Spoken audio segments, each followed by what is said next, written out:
What do you think the priority is for a young athlete? Spending more time sprinting, like working on that kind of speed to get fast? Not that kind of speed to get fast. Yeah, that makes sense. Or spending more time just working on getting strong. I mean, it doesn't take much when the kid's young to get a little bit stronger, but working on that speed side, where should Chris, we you focus, take this do you one, think, guys? Oh, well, I was hoping that one of your guys there kind of gave the answer. That's what I was looking for, because I basically have the same question, Blair. And my question is, what if they're just bad at everything? Right? Like we all have that athlete who is just super slow, max velocity, super slow in acceleration, and they're just really, really weak. Right? Where do you start? So for me, I've always had the biggest bang for your buck of getting them as strong as possible in the positions and shapes that they are going to get in during a sprint. And I go back to this all the time. I really think that the Cal Dietz style, floating heel, front foot elevated, whatever you want to call it, split squat is the best way to do it. Like, can you hold with just your body weight in the bottom of a split squat for 30 seconds? And then I also like a Chris Corfist inspired, just standing on one leg with your hips in a good position, making sure that your leg on the ground, that hip isn't flared out.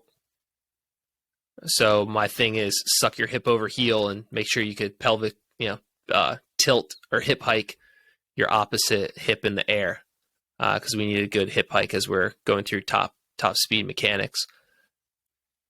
So to me, I think that's kind of the start. Like, if they can't hold their body weight in a split squat, if they can't stand on one leg without their hip getting blown out to the side, it just is what it is. You're not going to be fast. And those are kind of my foundations of where I start. Just get them strong in a split squat, get them strong on standing on one leg, and that kind of helps the posture and the positions. It's my thought, but yeah. So you don't think 3 sets of 10 goblet squats are gonna?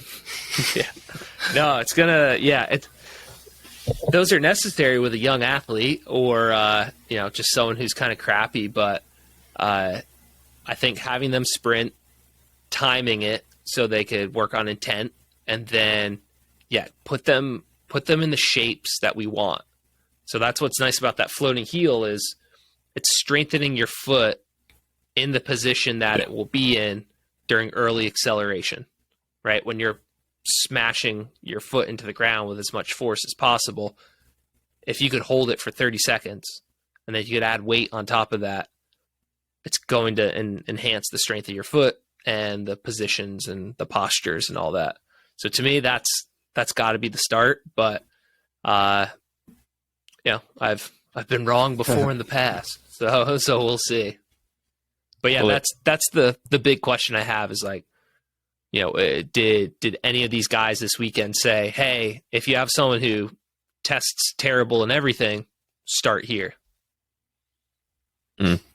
No, they did not, to answer that question. Yeah. Well, and it was funny, related, when Joey G was talking about doing his field, the different stuff that they're doing, where it's really customizable to position groups, players, strengths, weaknesses, things like that. He was just in the middle of it. He was like, look, you high school guys, if you're by yourself, you can't do this. Like, you just can't.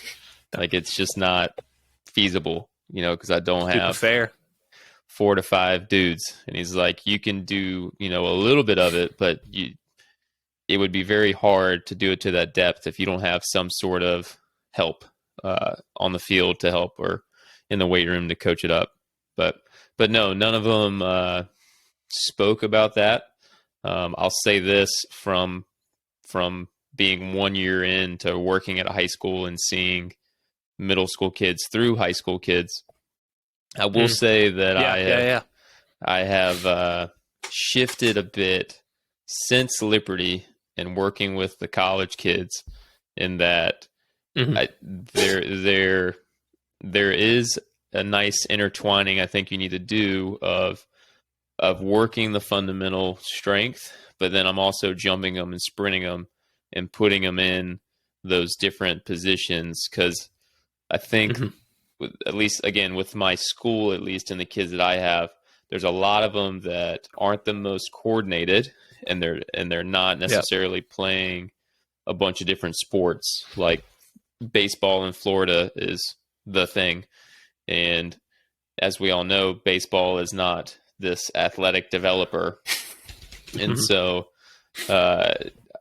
yeah, I got kids that can catch and throw something, but trying to move, they're not able to, or really able to run. And so I think, again, you've got to intertwine the foundational movement and, yes, the strength work. I mean, I know for my kids, my high school kids that are in my class, the only things that we did, our main movements for literally the entire year, was barbell RDLs, trap bar deadlifts, and bench. And then I rotated through 2 or 3 different like unilateral squat variations.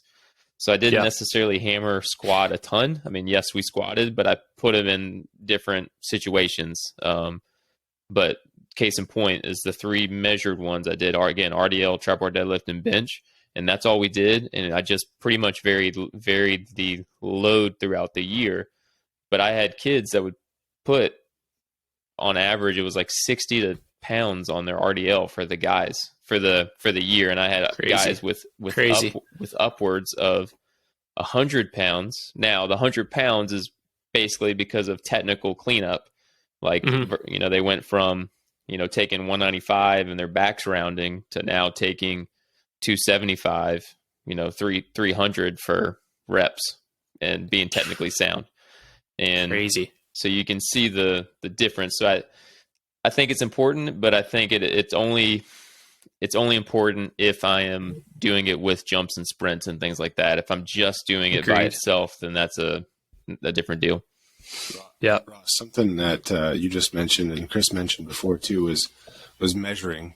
And obviously I think that that's a big part of, the big picture, as far as getting anyone better, right? If you're not measuring things, and I know I personally think that you measure as good, if not better than anyone, as far as your tracking of data. Yeah. Without that intent and someone there measuring, there's not going to be as much improvement as there definitely could be.